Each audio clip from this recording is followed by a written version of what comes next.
안녕하세요. 연금이야기 차경수입니다. 3, 40대 연금 준비 상황이 어떨까요? 인생을 3등분하면 배우는 데 30년, 일하느라 30년, 은퇴 후 40년입니다. 50세를 넘기지 못하고 퇴사하는 사람도 많고 60세까지 정년이 보장된 시내 직장을 다녀도 은퇴 후 40년을 살아야 합니다. 은퇴 후 40년이 재앙이 되지 않으려면 젊었을 때 연금을 잘 준비해야 합니다. 3, 40대 현실적인 연금 준비 노하우, 연금 이야기가 정리해드리겠습니다.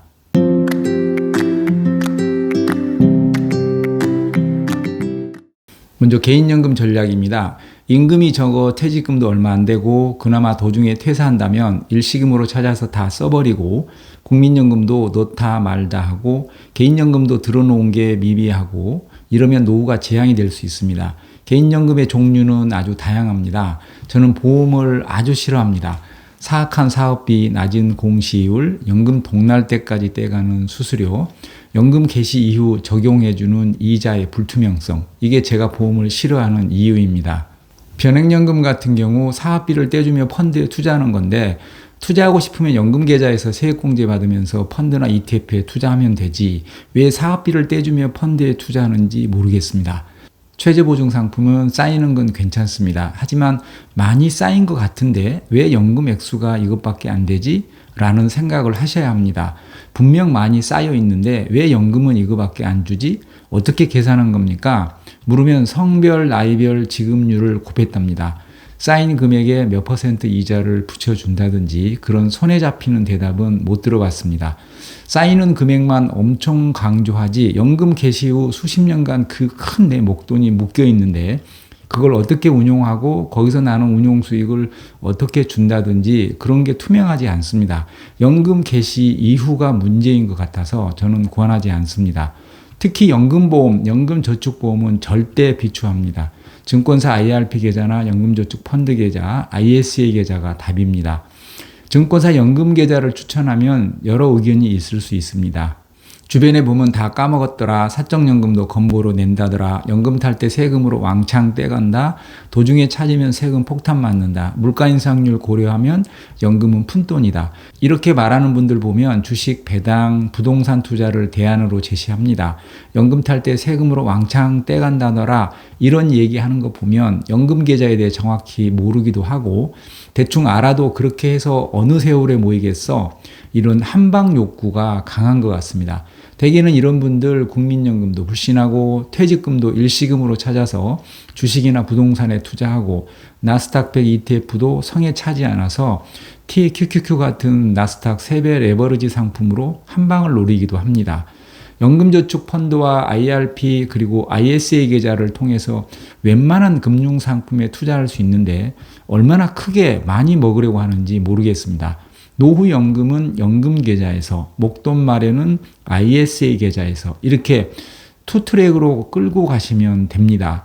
연금계좌에서 악착같이 세액공제 받으면서 배당 ETF든 지수형 ETF든 꾸준히 매수해 나가는 게 정도라고 봅니다. 10,000원이라도 원금 손실 나는 건 용서가 안 된다면 IRP 계좌에서 저축은행 월복리 상품에 운용하셔도 나쁘지 않습니다. 얼마쯤이 좋을까요? 연금저축펀드와 IRP 비율을 어떻게 할까요? 평생 300번에서 360번 정도 월급을 받습니다.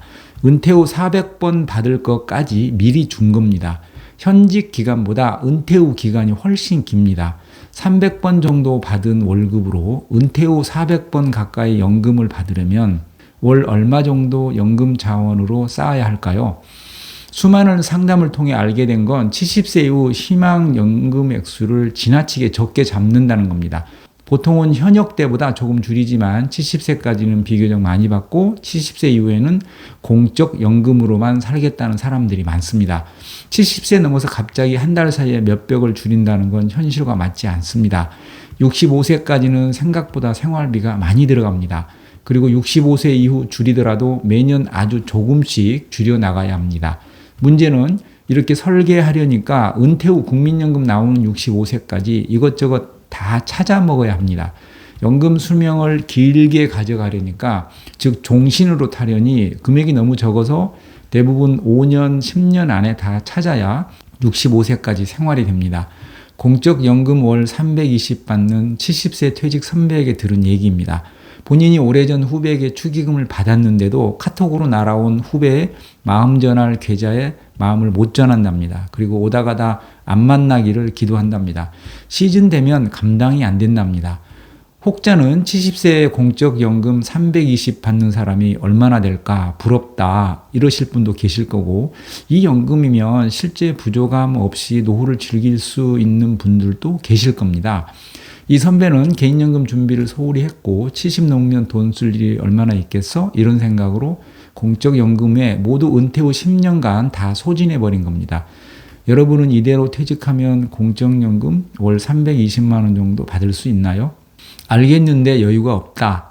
대부분 이대로 가면 노후연금이 부족하다고 느낄 겁니다. 강제로 밀어 넣어야 합니다. 결혼자금, 내 집 마련을 위한 대출, 양육비 등등 여유가 없더라도 연금 계좌에는 밀어 넣어야 합니다. 300번 정도 받은 월급으로 저축해서 은퇴 후 400번 연금 받아야 한다고 생각하면 밀어 넣을 수 있습니다. 이상한 보험 가입하지 말고 사교육비 줄이고 소비도 줄여야 합니다. 원룸에 살아도 외제차 끌고 다니며 자기 만족하고, 골프장에서 골프는 뒷전이고 전후반 홀 골프 옷 갈아입으며 사진 찍어서 SNS에 올리고, 그거 자기 만족이겠죠. 거기서 행복을 느낄 거고요. 행복하면 되지 뭐 미래만 바라보고 현실에 쪼들리며 궁상 떨고 살고 싶지 않다. 이런 분들 잘 먹고 즐기며 잘 사는 것 같은데 시간이 지나면 지날수록 뭔가 우울해질 수 있습니다. 지금은 하고 싶은 대로 하면서 만족하며 살지만 세월이 흐르면 허세였다는 걸 느낄 겁니다. 명품 가방 하나 없이 알뜰하게 저축하며 통장에 찍힌 목돈 보고 뿌듯해하는 사람도 큰 행복감을 느낍니다. 남들 눈에는 궁상 떨고 짠순이로 보일 수도 있지만 본인이 행복하다면 좋은 선택이겠죠. 결국은 심리적인 안정감에서 오는 행복이 더 값질 거라고 저는 믿습니다. 결론은 은퇴 후 40년이 재앙이 되지 않으려면 노후 연금 준비 잘 해야 한다는 거고, 70 넘어도 80 넘어도 연금은 필요하니까 얼마 안 되는 퇴직금, 개인연금 목숨처럼 소중히 여기고 연금 수명을 최대한 길게 가져가라는 겁니다. 30, 40대는 총량도 중요하고 방향도 매우 중요합니다. 총량은 반강제로 밀어 넣어서라도 해결하고, 방향은 보험은 멀리하고 증권사 연금계좌와 ISA 계좌를 도구로 삼으라는 겁니다.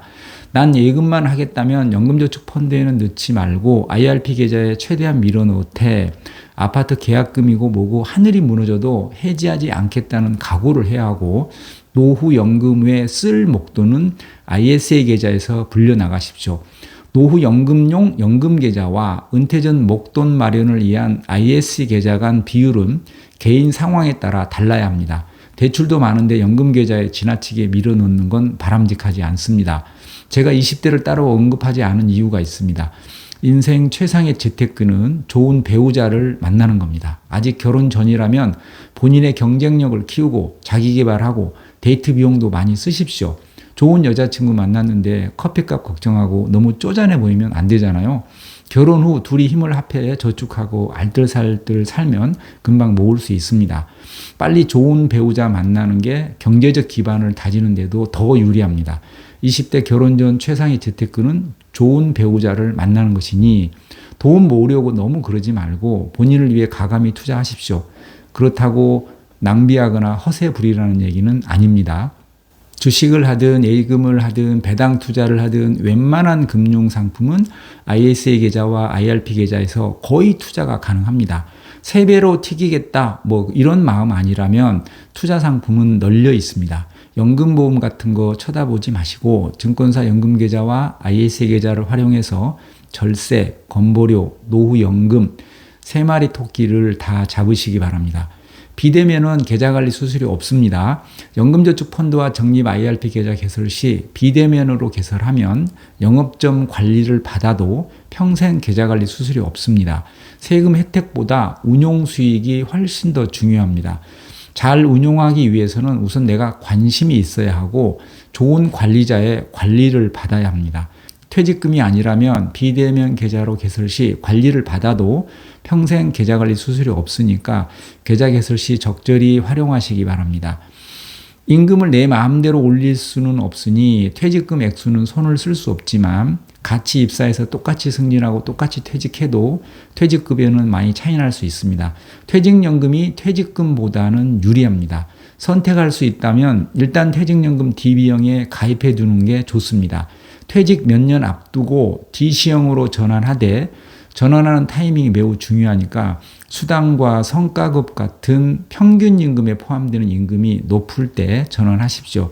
수당이나 성과급이 차이가 크지 않고 임금 인상도 2, 3% 정도를 넘지 못한다면 조금 더 빨리 DC로 전환해서 직접 운용을 하십시오. 다만 투자 상품은 까먹을 수도 있고 수익이 많이 날 수 있다는 거 명심하고 본인이 모든 책임을 진다는 마음으로 투자 성향에 맞게 투자하시기 바랍니다. 저는 미국 지수 관련 ETF나 배당 ETF, 채권형 ETF 같은 투자 상품도 일정 부분 투자를 할 것을 권하지만 예금 아니면 절대 쳐다보지도 않겠다는 안정형이라면 저축은행 월복리 예금에 운용하셔도 임금 인상률이 평균 2, 3% 내외밖에 되지 않는다면 DC로 전환하는 게 유리할 수 있습니다.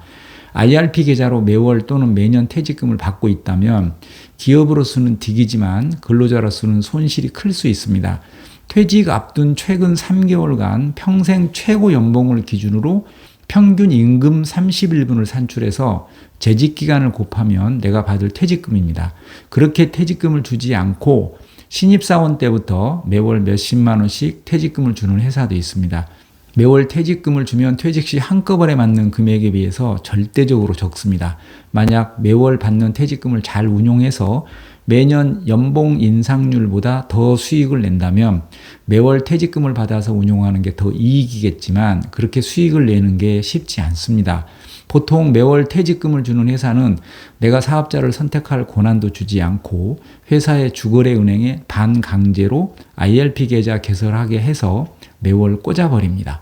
적어도 증권사, 보험사, 은행 중에서 내가 사업자를 선택할 수 있게 해줘야 하는데 특정 은행에 몰아주는 회사도 있다는 것입니다. 그러다 보니 매월 IRP 계좌에 들어오는 쥐꼬리만한 퇴직금이 입사 초기에 가입한 싸구려 예금에 수년째 방치되기도 하고 어떤 상품에 굴러가는지도 모르는 사람도 있습니다. 내가 퇴직할 때 찾아갈 내 퇴직금이니 잘 운용해서 이런 생각 자체를 안 합니다. 몰라? 회사에서 알아서 굴려주는 거 아니야?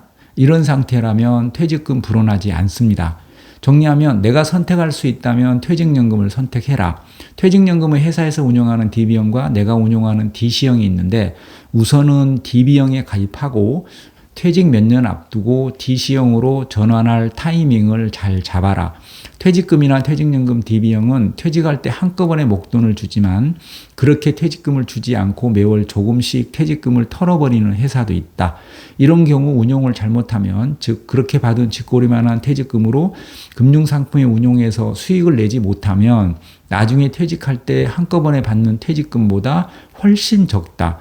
IRP 계좌로 퇴직금을 매월 받는 사람과 DC형 가입자는 운용을 정말 잘해야 한다. 운용을 잘못하면 같은 입사 동기라도 퇴직금에서 수천만 원 차이 날 수도 있습니다. 2016년 58만 명이 든 국민연금 임의 가입자 수가 매년 꾸준히 증가해서 최고 95만 명까지 늘다가 최근 88만 명으로 줄었습니다. 작년부터 감소세로 돌아선 이유는 건강보험 피부양자에서 탈락하지 않기 위해서입니다. 국민연금을 포함해 연 합산 소득이 2천만 원을 초과하면 건강보험 피부양자에서 탈락하고 기초연금 수급자 되는데도 불리하고 기금도 고갈된다고 하니 국민연금 가입을 피하는 것입니다. 야심차게 출발한 연금개혁도 최근 지지부진합니다. 1년 앞으로 다가온 총선을 앞두고 꽁무니를 빼는 모양새입니다. 개혁의 핵심이라 할 수 있는 보험료율 인상, 소득 대체율 문제는 첨예하게 의견이 엇갈려서 그냥 덮어둔 상태로 시간은 흘러가고 있습니다. 직장 가입자는 선택의 여지가 없으니 나라가 망하지 않으면 뗄 리는 없겠지라고 마음 먹는 수밖에 없습니다. 그러나 임의가입자는 고려할 게 많습니다. 우선은 건강보험 피부양자 탈락 여부가 큰 변수이고 남편 사망 시 받는 유족연금이 더 많을 경우도 고민거리입니다. 하지만 30, 40대라면 9만 원짜리라도 이미 가입하실 것을 추천해 드립니다. 남편 사망 시 받을 유족연금 믿고 내 연금 적립을 하지 않는다는 건 잘못된 연금 설계입니다. 유족연금은 남편이 사망해야 내가 받을 수 있는 연금이 나오는데 남편 죽지 않으면 빨리 사망하라고 기도할 겁니까? 국민연금 못 믿겠다고 주식, 코인 투자하고 영끌해서 부동산에 몰빵하는 것보다는 국민연금이 결과는 좋을 거라고 저는 믿습니다. 사적연금 1,200만 원 문제나 연금 세금은 두 번째 고민할 사항입니다. 연금 많아 세금 걱정하기에 앞서 연금 없이 오래 살까 걱정해야 한다는 말로 마치겠습니다. 연금 이야기 차경수였습니다. 또 뵙겠습니다. 감사합니다.